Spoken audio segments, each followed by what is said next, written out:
गजा में इसराइली दरिंदगी और बर्बरियत का नंगा नाच बिला रोक टोक जारी है।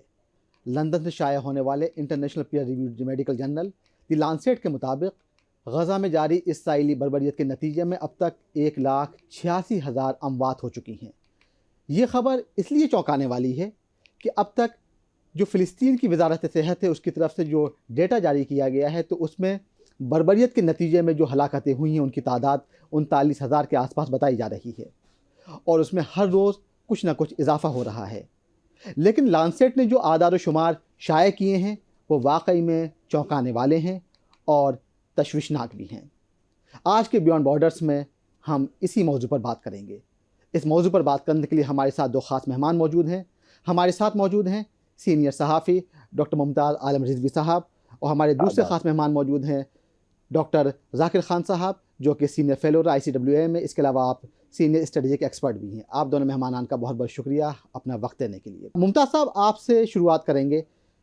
ये बात हर कोई जानता है कि ह्यूमैनिटेरियन क्राइसिस किस हद तक पहुंच चुकी है। क्या समझते हैं इस पर, कैसे रोशनी डालेंगे आप कि कितनी वर्सन हो चुकी है वहाँ पर सिचुएशन? देखिए, बहुत बहुत शुक्रिया। मैं आपको बताऊं कि चूंकि पहले दिन से मैं इस पर बाकायदा खबरें कर रहा हूं, इस पर बातचीत कर रहा हूं और शुरू से लेकर आज तक जो हिंदुस्तान का मौक़िफ़ रहा कि जंग न हो और जंग भी हो तो जंगी क़वानीन के तहत हो, उसमें अवामी जो जान माल का नुकसान होता है वो न हो, शहरी उसमें न मारे जाएं, उनको बचाया जाए चाहे जिस तरफ से हो। और जो तादाद आ रही, जिस तरीके के हमले थे, आप देखिए, आपने देखा होगा कि पूरी लश्कर कशी जैसे शुरू में आपने देखा होगा इंडिया से भी मीडिया के लोग गए थे, मरकावा टैंक जिस तरीके से लाइन के लाइन जा रहे थे। और फिर वहां जो गजा में 24 लाख की आबादी है, जब आप ये सुन रहे हैं कि उन 24 लाख की आबादी में 22 लाख लोग बेघर हो गए और वो तमाम, चाहे वो यूनिवर्सिटी हो, हॉस्पिटल हो, कॉलेज हो, जो रिहायशी इलाके हैं वो हों, सब मिसमार कर दिए गए हवाई हमले में। तो आप बताइए कि और तादाद दिखाई जा रही थी शुरू से 15,000, 20,000 या वो। तो हम हमेशा ये कहते थे, आप मेरी देख लीजिए जो भी है, कि ये बहुत कम बताया जा रहा है। ये ऑन रिकॉर्ड बताया जा रहा है कि ये 38,000, 39,000 जो अभी लेटेस्ट, और जख्मी 1 लाख, जबकि इनकी तादाद लाखों के ऊपर है। अब ये रिपोर्ट आ गई, ये आपके सामने। आप सोचिए जिस तरह के हमले हो रहे हैं उसमें कैसे मुमकिन है? ये मुमकिन नहीं है कि इतने कम लोग, और दुनिया देख रही है, तमाशा देख रही है। आप देखिए, ये जो रिपोर्ट है इसके अलावा भी आप देखिए यूएनओ की तरफ से भी इस तरीके की रिपोर्टें आई हैं। ऐसा नहीं है, यूनिसेफ की तरफ से बच्चों की जो तादाद बताई गई है, जब हम ये कहते हैं कि बच्चे जो हैं वो तकरीबन 16-17 हजार की तादाद, और फिर औरतें इसमें शामिल है, तो सोचिए अभी। अच्छा, फिर मलबा वहां पे कोई उठाने वाला नहीं, लाश कोई गिनने वाला नहीं। सवाल ये कि तादाद आई कहां से? इसका मतलब ये है कि ये सिर्फ जो है हवा में था। और ये अब जो रिपोर्ट आई है, मुझे लग रहा है कि ये बहुत बड़ी क्राइसिस है कि 1.5-2 लाख लोगों का मारा जाना, ये नस्ल कुशी है, ये नस्ल कुशी है। और इसको हम जंग नहीं मानते हैं, ये जो है जिद है। और दुनिया जो है तमाशाई बनी हुई है। बार बार जो है ये आता है कि तीसरी आलमी जंग का खतरा है, तीसरी आलमी जंग का खतरा है। भाई, जंग हो कहाँ रही है? ये तो नस्ल कुशी हो रही है, एक तरफा मारा जा रहा है? और उसमें सारे लोग, चाहे OIC हो, क्या आपने सुना कि OIC की कोई हाल ही में मीटिंग हुई हो इस सिलसिले में, या ये रिपोर्ट आने के बाद भी कोई हलचल मच? ये बेहिसी का दौर है, ये बदबख्ती का दौर है। और लेकिन एक चीज हुई है, मैं आपको बताऊं, एक चीज ये हुई कि दुनिया समझ गई कि जो बड़े बड़े इदारे थे, जो ठेकेदार बने हुए थे, वो कुछ नहीं, वो चाटुकारिता के अलावा कुछ नहीं करते हैं। वो सिर्फ और सिर्फ अमेरिका के सुनते हैं। वही हाल है जैसा कि हमारे यहाँ आमतौर से माइनॉरिटी कमीशन होते हैं, इनकी कोई हैसियत नहीं होती है। तो वही काम बार बार जो है यूएनओ से, मैं सही, ये ठीक है कि आप बताते हैं कि भाई इतना हो गया, इतना हो गया। सवाल ये है कि रुकेगा कैसे? इंटरनेशनल कोर्ट सारे फैसले इम्प्लीमेंट कौन करेगा? अमेरिका जो दुनिया भर में, आप हिंदुस्तान पे भी वो फौरन बोल देगा कि साहब वहां कम्युनिज्म है और ये है वो है। शर्म आती है मुझे अमेरिका पे, इस जुमले पे। आप हमारे हिंदुस्तान की बात करते हो, लेकिन आपको गजा नहीं दिखाई देता है, आपको इजराइल की बर्बरियत नहीं दिखाई देती है, आप इजराइल को जो है मुतनब्बे नहीं कर सकते हो, आप मदद करते हो उनकी। हाँ? भाई अगर जंग करनी है तो जंगी कवानीन के तहत कीजिए आप। हाँ? भाई अगर आप देख लीजिए आज दुनिया में, मैं किसी की हिमायत नहीं करता, लेकिन जो तस्वीर सामने मैं उसकी रोशनी बात करता हूँ। आप हिजबुल्लाह की बात करते हैं, हाँ? आप जो है हौती की बात करते हैं, आप बताइए क्या इन्होंने किसी भी शहरी इलाके में हमला किया हो, किसी भी ऐसे बच्चों पे हमला किया हो तो बताइए आप। लेकिन क्या कोई डिफेंस भी ना करे? हाँ? आप आए और खाली करा के चले जाए, कोई बोले ना? हाँ? ये कैसे मुमकिन है? तो इसलिए मुझे लग रहा है कि दुनिया को कम से कम देखे, जब इंसाफ कायम नहीं होगा तो आलमी जंग या कोई जंग, हाँ? और नहीं तो फिर निजाम इलाही तो वही है ना। हम तो निजाम इलाही पे यकीन रखते हैं, कोई रखे या ना रखे, लेकिन इंसाफ करने वाला देखिए अल्लाह है। हाँ? मुहर्रम का महीना है, इमाम हुसैन का जरूर घर बार पूरा लुट गया, जरूर वो तबाह हुए, हाँ? सब शहीद कर दिए गए, लेकिन जो हक है वो बाकी रहा, जो सच है वो बाकी रहा, जो एक सही तस्वीर इस्लाम की हो सकती थी वो दुनिया के सामने आई। तो इसलिए देखिए तमाम जो ये जालिमीन है, ये भले ही वहां पे 1.5-2 लाख लोग मारे गए हों, लेकिन सब पे पड़ी नकाब, जो इंसानियत के नकाब डाले हुए थे, है? जो ह्यूमन बीइंग के नकाब जो ये पहने हुए थे, सब बेनकाब हो गए। इनके मुंह में जबान अब नहीं है, ये आंख मिला नहीं सकते दुनिया से अगर ईमानदारी की बात की जाए। ये कैसे बात करेंगे आने वाले दिनों में कि जिन्होंने बच्चों को मारा हो, जिन्होंने अस्पतालों को उड़ाया हो? बताइए, अस्पताल को उड़ाने की जगह है। और फिर अगर पनाह लिए हुए लोग, भाई जहां अगर पनाह जो लोग ले लेते हैं तो कम से कम वहां पे तो हमला नहीं होता, लेकिन आप बताइए क्या कोई जगह इन्होंने छोड़ी? कौन से जंगी कवानीन को इन्होंने अपनाया? तो क्या दुनिया नहीं देख रही है? फिर भी मुझे हैरत यह है कि बहुत सारे ऐसे लोग जो इनकी हमदर्दी करते, इनकी हिमायत करते हैं। देखिए मैंने अपने कभी किसी प्रोग्राम में, किसी डिबेट में ये बात बिल्कुल नहीं कही कि सारे मुस्लिम ममालिक जमा हो जाएं, सब मुत्तहिद हो जाएं और मुत्तहिद होकर के इसराइल को खत्म कर दे। मैंने कभी नहीं, बिल्कुल नहीं। इत्तेहाद जब भी हो और किसी के लिए भी हो तो पॉजिटिव वे में हो। इत्तेहाद अच्छे काम के लिए अच्छा होता है, बुरे काम के लिए नहीं होता है। बुरे काम जो है वो कभी भी नजीर नहीं बनते हैं कि अगर आप जमा हो जाएं और जमा होकर के किसी गरीब को मार दें तो कहे साहब ये नजीर, ये मिसाल का नहीं, बल्कि जमा हो और बुराई को खत्म करें, ये नजीर बनती है। जी। तो अगर आज दुनिया मुत्तहिद हो, इकट्ठा हो, तो इसलिए ये जंग रुके, ये जेनोसाइड जो है ये रोका जाए और जिसका जो हक है वो उसको दिया जाए। मुझे तो इजराइलियों पे भी अफसोस होता है। आप सोचिए कि खुली फजा में रहने वाले लोग बंकरों में रहने वाले, क्या उनके बारे में कोई सोच रहा है? वहां पे आप तजारत तबाह हो चुकी है, वहां पे इंडस्ट्री तबाह हो चुकी है, हाँ? वहां पे जो तामीराती काम है बिल्कुल ठप हो चुके हैं, वहां से लोग भाग रहे हैं, हाँ? उनकी कोई रिपोर्ट दिखाने वाला नहीं। मुझे तो लग रहा है कि फिलिस्तीनियों के साथ साथ इजरायली भी मजलूम है वहां पे, जो अवाम है, हाँ? लेकिन अना जो है, अना हावी है, बहुत अफसोसनाक है। मैं समझता हूँ कहीं का भी इंसान हो, चाहे वो इजराइल का इंसान हो, चाहे वो फिलिस्तीन का हो, गजा का हो, चाहे वो यहूदी हो या मुसलमान हो, इंसान इंसान है। और इंसान की जान और माल की अगर सुरक्षा नहीं हो सकती, उसका तहफ्फुज नहीं किया जा सकता, तो तमाम ये डेवलपमेंट, तमाम ये तरक्याती काम, तमाम ये जो साइंस, सब बेकार है, सब बेकार। मैं इस पर लानत करता हूँ। बिल्कुल। Zakir sir, you are keeping a close eye on this situation. तो अगर हम कंपेयर करें एरिया वाइज, चाहे वेस्ट बैंक को देखें, गजा को देखें या रफ़ा को देखें, तो आपको जो ह्यूमैनिटेरियन क्राइसिस है कैसी नज़र आ रही है इन तीनों जगहों पर, अगर आप कंपेयर करें तो? देखिए उनका मकसद एक ही है, वो 1 बाय 1 करके सबको मिसमार करना है और सब पे कब्जा करना है। जी। अब ये है कि उन्होंने एक हल्के और जोर तरीके की आजमाइश, बम्बार्डमेंट, इवैक्यूएशन, लड़ाई हर जगह स्टार्ट कर रखी है, जी, one after one to other places. अब ये वेस्ट बैंक की तरफ भी इनका जो है अटैक बढ़ रहा है। और इनकी जो पॉलिसी है, मैं ये नहीं समझ पा रहा हूँ कि दुनिया के लोग या उस खित्ते के लोग या उस बादशाहत वहाँ पे जो है वो इस बात को नहीं समझ रही है कि इजराइल का मकसद जो है वो ग्रेटर इजराइल है। अभी उसको मजाक की तरीके से लिया जा रहा है। लेकिन आप ये जान लीजिए कि राइट विंग जो पार्टीज़ हैं, वो जो कहती हैं जब वो पावर में आती हैं तो वो करती हैं।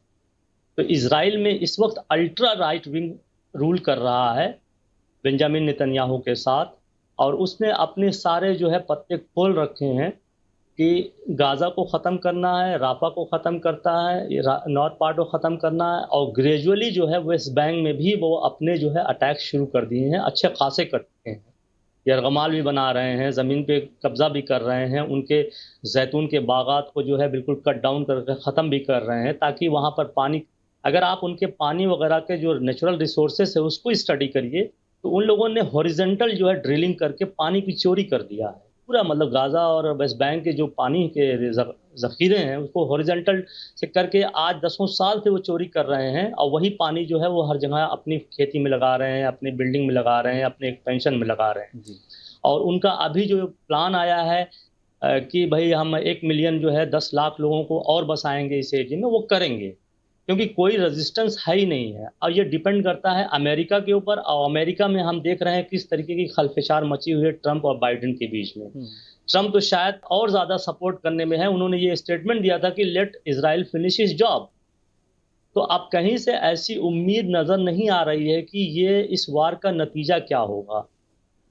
और अरब कंट्रीज़ जो हैं और दीगर ममालिक जो हैं सिर्फ जो है स्टेटमेंट दे रहे हैं। न्यूजीलैंड ने अभी भी ये स्टेटमेंट दिया और लोगों ने भी दिया, लेकिन ग्राउंड पे कोई काम नहीं हो रहा है, इज़राइल के ऊपर कोई लगाम नहीं लग रही है। अब नतीजा ये हो रहा है कि सिर्फ वहाँ पे प्रॉक्सी ग्रुप्स ही एक्टिव होकर कुछ कर सकते हैं, जिससे वार जो है और बढ़ जाएगी। हुतीज़ ने जैसे अभी तेल अवीव पे अटैक किया, इस तरीके के अटैक्स बढ़ते जाएंगे फ्यूचर में, क्योंकि इज़राइल का प्लान जो है वो लेबनान के पार्ट को भी कब्जा करना है। जो नॉर्दर्न साउदर्न लेबनान है उसको अपने कब्जे में लेना है उसको, तो इसलिए वो, लेकिन वहाँ पर हिजबुल्लाह एक बहुत ही पावरफुल ग्रुप है जो उसको रेजिस्ट कर रहा है।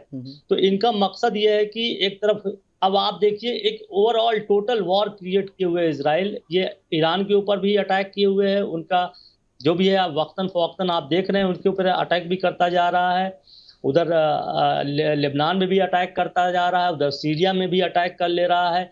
अगर ये प्रॉक्सी ग्रुप्स गिर गई, अगर प्रॉक्सी ग्रुप्स मत कहिए, इसको रेजिस्टेंस ग्रुप जो है अगर ये ख़त्म हो चुकी, चाहे हिजबुल्लाह है चाहे हूती हो, तो इसके नतायज बहुत ही ख़राब आएंगे, क्योंकि फिर कोई नहीं रोकेगा। वर्ल्ड कंट्रीज़ का कोई मैंडेट नहीं है, कोई इंटरफेरेंस नहीं है। अमेरिका पूरी तरीके से अम्ब्रेला कवर किए हुए है, वहाँ पे 2-2 कैरियर्स रखे हुए हैं, गन बोट डिप्लोमेसी लगाए हुए हैं कि अगर कोई इन्वॉल्व होता है, जैसे ईरान या कोई कंट्री इन्वॉल्व होती है, उससे जो है अमेरिका जंपिंग करेगा। इज़राइल की ये पॉलिसी है।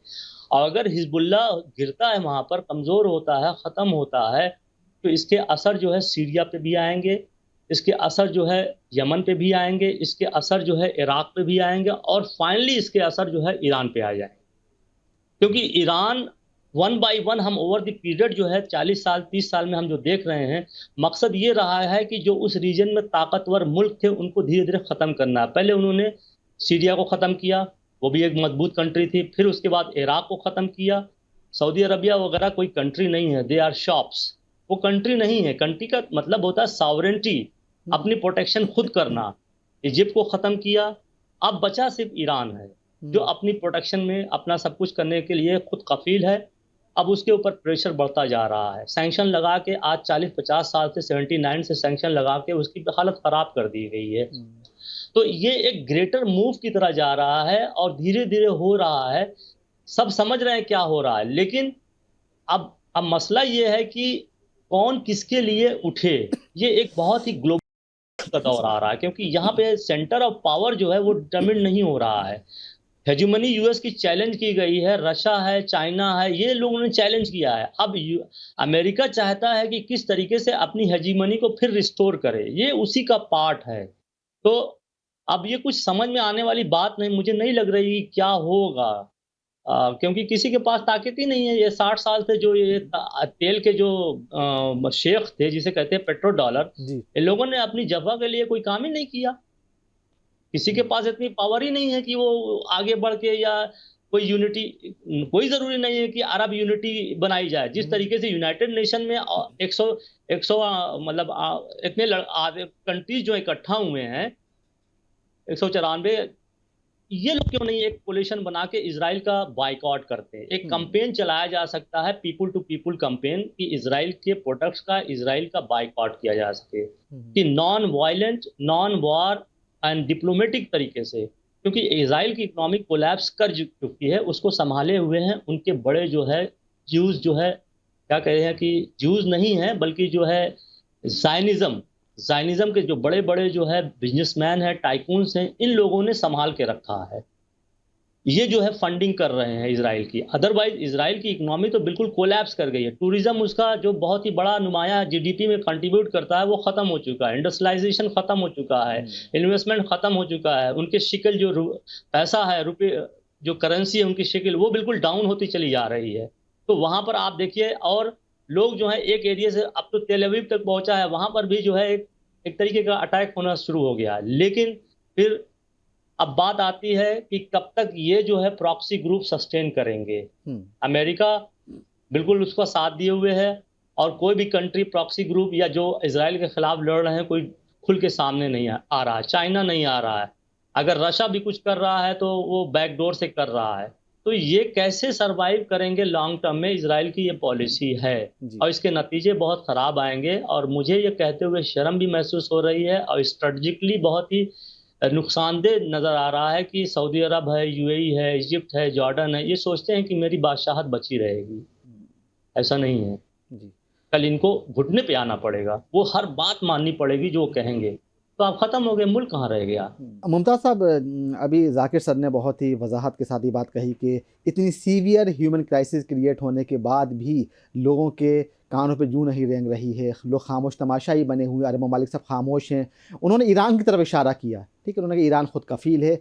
आपको क्या लगता है कि मसूद पेज़ेश्कियान के आने के बाद ईरान कोई बहुत ही स्ट्रॉन्ग स्टैंड ले सकेगा? देखिए, असल में वहाँ पे जो आयतुल्लाह खामनाई हैं, जो रूहानी और सुप्रीम लीडर माने जाते हैं, उनकी स्ट्रेटेजी रही है। यही वजह है कि इतनी बड़ी क्राइसिस के बाद आप देखिए कि ईरान जो है उसी तरीके से खड़ा रहा। वहाँ कहीं किसी तरीके की अफरा तफरी का माहौल नहीं पैदा हो सका। वक्त पर वहाँ पे इलेक्शन हुए और चुन करके भी वहाँ पे सदर आ गए। तो मुझे लग रहा है कि क्राइसिस में, चूंकि देखिए ईरान 79 से, यानी जो इंकलाब इस्लाम के बाद जो है, इंकलाब ईरानी इस्लाम के बाद से अब तक ईरान क्राइसिस में ही रहा, वॉर में ही रहा। तो इसलिए उनको सब पता है कि कैसे रहना है, कैसे क्या करना है। तो मुझे लग रहा है कि ईरान जो है अपना काम मुस्तकिल कर रहा है, और जितनी ये प्रॉक्सी हैं, जितनी रेजिस्टेंस फोर्सेस हैं, अगर आज ये जिंदा हैं और अगर आज ये मुकाबला कर रही हैं, तो इसके पीछे कहीं ना कहीं ईरान है। हमास, देखिए एक चीज और मैं कहूँ आपसे कि अगर हमास अभी तक जिंदा है, हमास अगर लड़ रहा है, तो इसको दूसरे अगर पहलू से देखें तो इजराइल को कहीं कोई बहुत कामयाबी नहीं मिली है। बहुत बड़ी उसे कामयाबी से, इन द सेंस ये कि बच्चों को मार देना तो कामयाबी नहीं है, रिहायशी इलाकों को उड़ा देना हवाई हमले में, ये तो कामयाबी नहीं है, ये तो दरिंदगी है। कामयाबी तो तब हम मानते हैं कि ये हमास को खत्म कर देते। लेकिन आज भी आप देख ली कि हमास जो है वो मिसाइल से हमले कर रहा है, मुकाबला कर रहा है, इसका मतलब ये है कि वो नाकाम हुए। दूसरी चीज ये कि अभी भी जो है ये अपने कैप्टिव को तो नहीं छुड़ा पाए। आप इजराइल के अंदर देखिए कि वहां प्रोटेस्ट चल रहा है, हर रोज नेतन्याहू का घर वहां पे घेरा जा रहा है, हर रोज वहां पे जो है लोग सड़कों पे उतर करके प्रोटेस्ट कर रहे हैं। हर रोज वहां पे ये कहा जा रहा है कि नेतन्याहू को हटाया जाए। नेतन्याहू जो है वो इजराइल को बिल्कुल तबाह कर चुके हैं, बर्बाद कर चुके हैं, और अगर थोड़े दिन ये और मामला चला तो इजराइल खत्म हो जाएगा। तो ये दूसरा पहलू भी है। देखिए, कामयाबी ये है ना कि आप तो हमास को खत्म करने गए थे मरकावा टैंक लेकर के। सवाल ये है कि क्या हमास का एक भी कमांडर या एक भी किसी को आप अरेस्ट कर पाए, किसी को आप ग्राउंड पे शिकस्त दे पाए? नहीं दे पाए, नहीं दे पाए। वो कौम जो पत्थरों से लड़ती थी आज आपसे टकरा रही मिसाइल से, और 9-10 महीने हो रहे हैं। ये कोई मामूली बात है क्या? लेकिन ये कि आप, चूंकि आपको इंसान से मतलब नहीं है, आपको अपना मकसद पूरा करना है। और जैसा कि अभी ग्रेटर इजराइल की बात की है, देखिए मुझे नहीं पता, लेकिन मैं समझता हूं कि बनेगा नहीं बनेगा, क्या होगा, ये फ्यूचर तय करेगा, ठीक है। लेकिन जिस तरह से समझ रहे थे कि मैं 10, 15, 20 दिन में जाऊंगा और गजा को साफ करके कब्जा करके और अपना काम शुरू कर दूंगा, वो नहीं हो पाया है। और अभी बहुत दिनों तक आप हिजबुल्लाह को या आप जो है वो अंसारुल्लाह को, हौती को, या आप जो है हफ्जुल शाबी को, या इस तरीके की जो रेजिडेंस फोर्स हैं, जो 4H हैं, इनको शिकस्त दे पाना आसान नहीं है।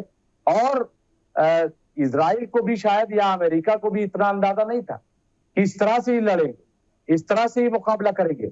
लेकिन दोनों में फर्क है। आप देखिए कि ये जितने नाम मैंने लिए, मैं फिर कह रहा हूं कि मैं तायीद और हिमायत नहीं, लेकिन आप इनके हमले देखिए, ये रिहायशी इलाकों में हमले नहीं कर रहे, बल्कि ये उन कैंपों में जहां फौज है, जिन्हें ये टेररिस्ट मानते हैं, वहां पे हमले कर रहे हैं। राइट, ये तो इसलिए मुझे लग रहा है कि आप देखिए, ईरान का जो आपने सवाल उठाया, ईरान उसी तरीके से स्ट्रांग है। ईरान हो या अंसारुल्लाह हो, इन्होंने साफ साफ कहा। अंसारुल्लाह क्यों रेड सी गर्म है, क्यों रेड सी पे आप देखिए कि 8 महीने हो गए और वो 20 लाख फोर्स लेकर के डटे हुए, और उनका साफ साफ कहना है कि मेरे किसी से लड़ाई नहीं है, मेरा सिर्फ ये कहना है कि आप गजा का मुहासरा खत्म कीजिए और मुस्तकिल जो है वो जंगबंदी कीजिए, और जो बेगुनाह फिलिस्तीनियों को आपने यरगमाल बना रखा है उनको छोड़ दीजिए, और फिलिस्तीन का जो हक है वो उसे दे दीजिए। हमारी किसी से लड़ाई नहीं। और अगर ऐसा नहीं होता है तो हम ये जो नाकाबंदी है ये जारी रहेगी, चाहे आखिरी सिपाही हमारा बचे। जी बिल्कुल, ये करें आप देखिए जी।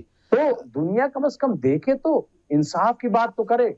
और ये बड़ी अच्छी बात कही हमारे जाकिर साहब ने, वाकई अफसोस होता है, ये सिर्फ दुकानदार बन के रह गए जी। इनकी अपनी कोई पॉलिसी नहीं, इनकी अपनी कोई सोच नहीं है, इनकी अपनी कोई फिक्र नहीं है।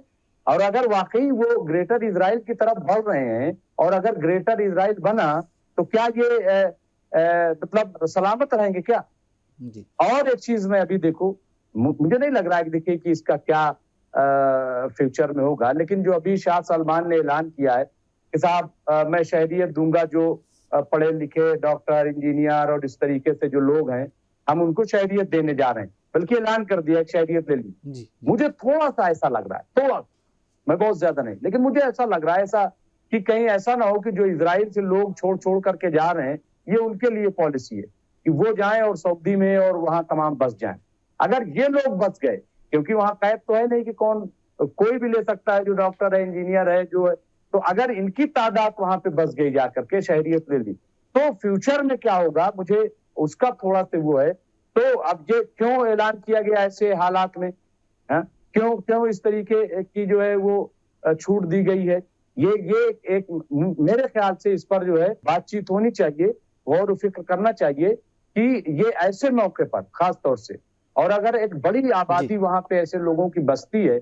आप देखिए, मैं अमेरिका का जब दौरा करने गया तो वहां मालूम हुआ कि जूस जो है या ये सब महज जो है 6-7% है, लेकिन पूरे अमेरिका पर कब्जा इनका जी बिल्कुल। और जब ओबामा थे तब वहां पे शायद टकराव भी जो है इजराइल और अमेरिका में बहुत बड़ा था जी।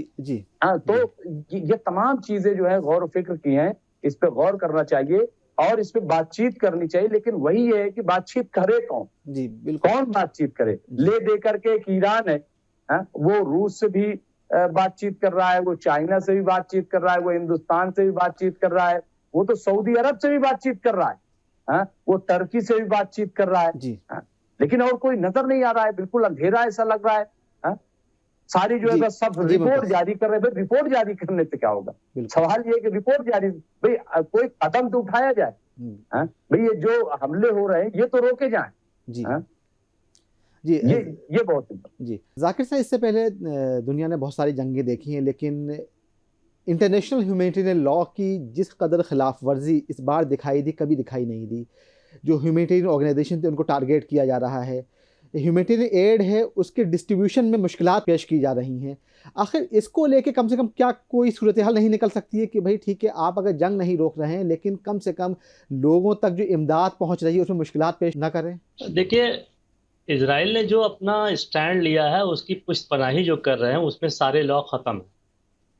जिसकी लाठी उसकी भैंस वाला रूल यहाँ पे चल रहा है।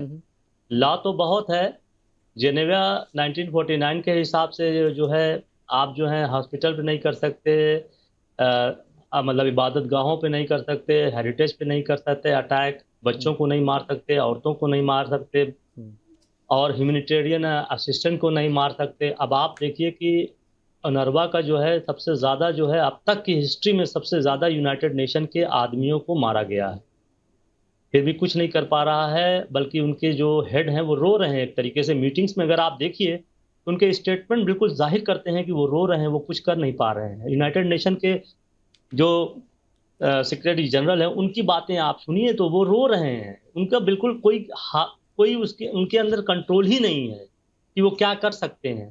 तो ऐसी जो है स्थिति में इजराइल ने स्टारवेशन को भी एक एज ए टूल की तरह इस्तेमाल किया है कि उनको इतना भूखा कर दो, इतना जो है माल नरिश कर दो कि वो उठने लायक नहीं रहे। अब दूसरी तरफ आप देखिए कि वो जेल में जो ले जा रहे हैं, जेल में जो रिपोर्ट्स आ रही हैं, उनको ऐसा टॉर्चर किया गया है, जितने भी लोग निकल के आ रहे हैं, जो भी रिपोर्ट्स हो रही हैं, ऐसा टॉर्चर किया गया है कि अबू गारिब तो पीछे हो गया, इराक में जो है गुंतनामो बे तो पीछे हो गया है।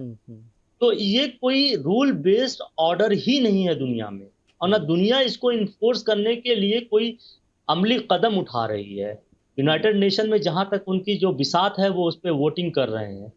अब कोई इस तरीके की एक पैरेलल फोर्स जो है, ब्रिक्स जैसा ऑर्गेनाइजेशन आ रहा है, उसमें एक पैरेलल फोर्स हो, उसकी एक पार्लियामेंट बनाने की बात की जा रही है। तो एक पैरेलल ऑर्गेनाइजेशन इस वक्त जो है अमेरिका वेस्ट नॉर्थ अमेरिका का एक जो है वर्ल्ड फिर डिवीजन की तरफ जा रहा है। अब देखना है कि आगे क्या होता है, क्योंकि ये वार जो है सिर्फ यही खत्म नहीं होगी, बल्कि एक नया ट्रेंड उसने सेट कर दिया है जी। और भी जगह है, यूक्रेन में भी हो रही है, और जगह एक नया ट्रेंड सेट कर दिया गया है 21st सेंचुरी में, क्योंकि पब्लिक को मारो जो कि अदर वार के रूल के खिलाफ था, और गवर्नमेंट को प्रेशराइज करो और जो चाहो वो करवा लो। अब गल्फ की मैं आपको एक आइडिया दे रहा हूँ, सारा गल्फ जो है पानी जो है 90% से ऊपर जो है डिसैलिनेशन प्लांट से आ रहा है, समुद्र के पानी को साफ किया जा रहा है, उसको इस्तेमाल किया जा रहा है।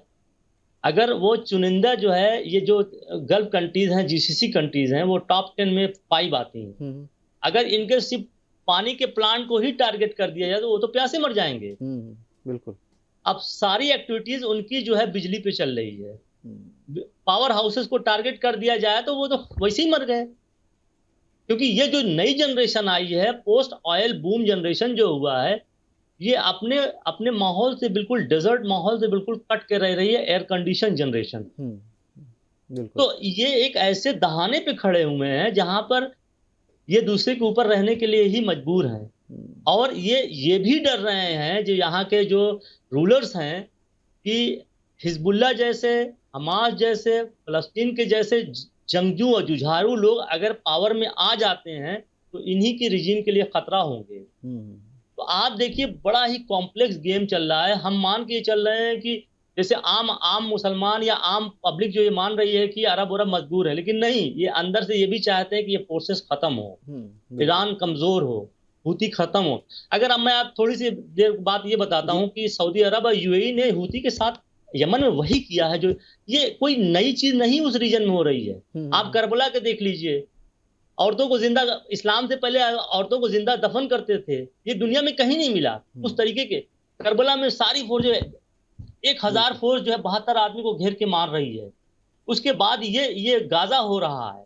तो ये, और आप ये भी देखिए कि दुनिया में सबसे ज्यादा अगर लोगों की मौतें हुई हैं तो इस रीजन में हुई हैं जहां पर वहां के रूलर ही खुद शामिल हैं या दूसरे को बुला के मरवा रहे हैं। बिल्कुल। तो ये एक अलग, इस रीजन का पूरा जो है अभी मेरा हिसाब से इसका पूरा सिविलाइजेशन नहीं हुआ। इस्लाम आया था तो उनको एक पोजीशन दी थी, और फिर वो प्री इस्लामिक पीरियड में जा रहे हैं। बिल्कुल, तो बिल्कुल। इनका ह्यूमैनिटी, इनका जो है दुनिया से ये जो है एक जो सभ्य जो जिसे कहते हैं सिविलाइज नेशन में अभी इंक्लूडेड नहीं हुए हैं। बिल्कुल, बिल्कुल। तो इसके अलावा अब क्या किया जाए? जी बिल्कुल, इस जंग ने एक नए ट्रेंड सेट किए हैं और कहीं ना कहीं सारी हदें पार की हैं।